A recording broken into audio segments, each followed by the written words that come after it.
Sir आता जवळपास पाहता एक 9 वर्षाचा हा कालखंड.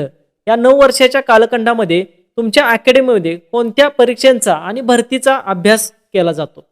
सुरुवातीला ज्यावेळेला अकॅडमी चालू केली त्यावेळेला आम्ही कंबाईनची एक्झाम PSI-ST असिस्टंटसाठी, त्याचबरोबर तलाठी, ग्रामसेवक, सरळ सेवेच्या जेवढ्या रेल्वे भरती असेल, स्टाफ सिलेक्शन कमिशन असेल केंद्राच्या, वनरक्षक भरती असेल, एक्साईज असेल, अशा सगळ्यांसाठी मार्गदर्शन करत होतो. अच्छा. पण कंबाईन सारख्या एक्झामला कालावधी जास्त लागतो आणि मॅनपॉवर पण जास्त लागते, आणि मी आमच्या अकॅडमीमध्ये मार्गदर्शन मी स्वतः वैयक्तिक करतो आणि ते मला लोड व्हायला लागलं. म्हणजे कंबाईनचा निकाल पण लागला. बुगाच्या वॉटर मधली एक मुलगी PSI झाली, ती आपल्याच अकॅडमी मधनं झाली. परंतु ते लोड व्हायला लागल्यामुळे मी फक्त आता सरळ सेवा पॅटर्न चालू